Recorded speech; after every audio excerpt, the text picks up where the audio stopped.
que pode trazer mais detalhes sobre esse contexto, porque a gente viu na Barra Funda ontem, também teve aquele acidente em Ubatuba, então diferentes questões para a gente avaliar. Eu gostaria que o senhor começasse já fazendo essa análise sobre o acidente mais recente que atingiu a capital paulista e poderia ter sido uma proporção ainda maior, né? Muito bom dia. David, bom dia. Elisângela, bom dia. Em relação a esse acidente de ontem, fica difícil ainda nós tecermos algum comentário que possa esclarecer os fatos. Mas tudo indica que a aeronave decolou ali do Campo de Marte, logo após a decolagem, teve ali um problema, talvez falha mecânica ou falha técnica, que exigiu do piloto um pouso de emergência.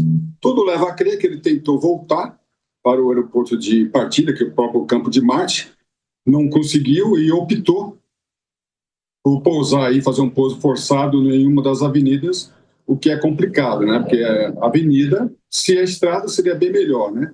Mas a avenida, você tem poste, tem árvore, tem construção, talvez ele não tivesse outra possibilidade. E aí tivemos esse acidente, lembrando que Campo de Marte, São Paulo, capital, você tem pouca ou quase, dependendo da posição, nenhuma área de escape para fazer um pouso de emergência. Fica uma pergunta, né, conversei com alguns pilotos ontem também, a possibilidade de ter pousado no Rio Tietê. Era uma possibilidade, não sabemos se era viável diante das condições que o piloto enfrentava. Vamos ouvir aí, as autoridades aeronáuticas vão ouvir a conversação entre piloto e controlador de tráfego aéreo para ver se o piloto declarou emergência e se ele especificou o tipo de emergência. E Daniel, muito bom dia. Deixa eu te fazer uma pergunta, se eu estiver errada, me corrija, por favor. Um avião que tem 2 motores, ele tem a capacidade de voar com apenas um motor. O que pode ter acontecido? Logicamente que o CENIPA vai esclarecer essas dúvidas, mas isso soa ali com essa dúvida que fica entre os conhecedores da aviação. Em tese, todo avião feito com 2 motores, ele consegue voar monomotor, desde que ele esteja dentro dos critérios. Vou dar um exemplo. Se o avião estiver acima do peso, por exemplo, não estou me referindo a isso, a esse acidente, mas se ele estiver acima do peso, por exemplo, ele não consegue voar com um motor só. Para ele voar com um motor só, ele tem que estar dentro do envelope, dentro da configuração técnica. Tá? E às vezes pode ter também outros problemas, como os dispositivos de controle, aleirão, flap, comando, pode também ter levado a esse acidente. Bom dia, Daniel. Prazer falar consigo. O Campo de Marte vai fazer 100 anos daqui a 4 anos, em 2029. É bastante tempo, é o aeroporto mais antigo da região de São Paulo. E ao que se sabe, desde a sua criação até hoje, houve 2 acidentes que envolvessem pessoas que estivessem no solo e tivessem morrido. E foram apenas 2. Um com uma pessoa, outro com 6 pessoas, se não me falha a memória, somando 7. Os outros que atingiram pessoas em solo, felizmente, foram com ferimentos leves. Mesmo assim, tem muita gente que discute a saída, o fechamento de aeroportos dentro da cidade, achando que isso vai aumentar a segurança.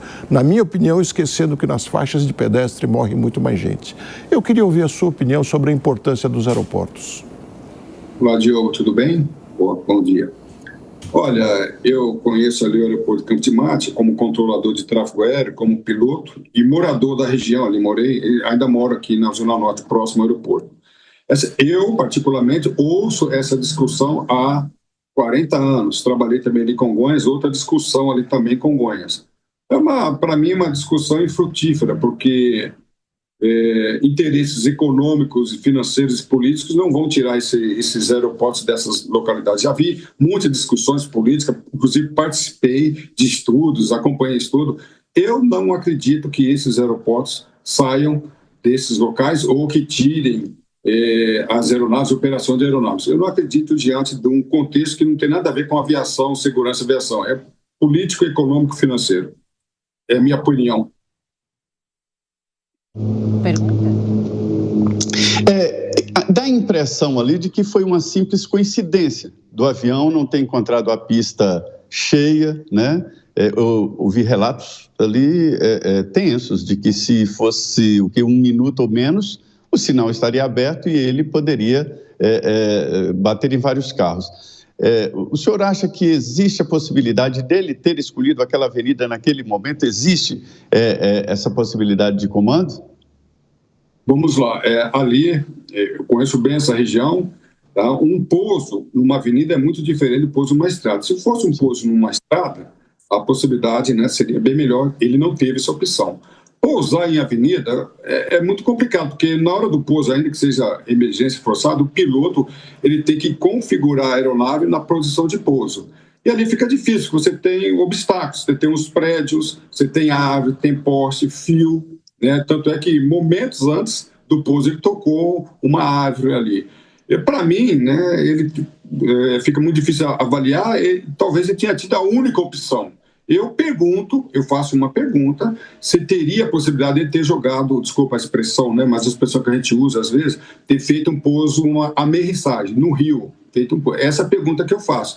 Ali teria menos consequências. Contudo, eu estou aqui hoje tomando café, numa sala tranquila, é muito diferente de avaliar o piloto numa situação real. Seria uma opção ele pousar no rio, mas não sei se era viável.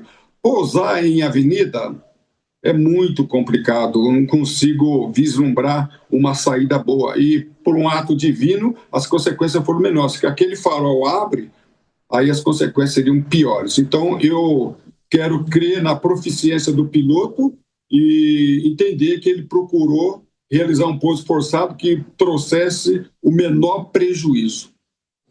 Porque eu também acompanhei, né, de perto esse acidente, fui lá e fiz várias participações aqui ao longo da programação da Jovem Pan, trazendo, né, todos os detalhes em relação a esse acidente. E é uma região onde se concentram muitos prédios, conjuntos comerciais, tem escola, e muitas pessoas falaram realmente que a probabilidade é que ele tenha utilizado a avenida como um recurso para não causar um estrago ainda maior em relação às proporções desse acidente. Muitas coisas também são ventiladas em relação a essa questão, que ele teria comunicado à torre de controle, mas logo na sequência ele não respondeu de volta, relatando qual seria a emergência. Também tem que a questão da aeronave de ter passado recentemente por uma manutenção e logo na sequência já decolou em direção a Porto Alegre. Então, todas essas informações ainda são preliminares e as investigações devem com certeza trazer desdobramentos, e a gente agradece demais o perito aeronáutico Daniel Calazans participando aqui do Jornal da Manhã. Muito obrigado, David, Elisângela e Diogo da Luz. Um abraço a todos vocês.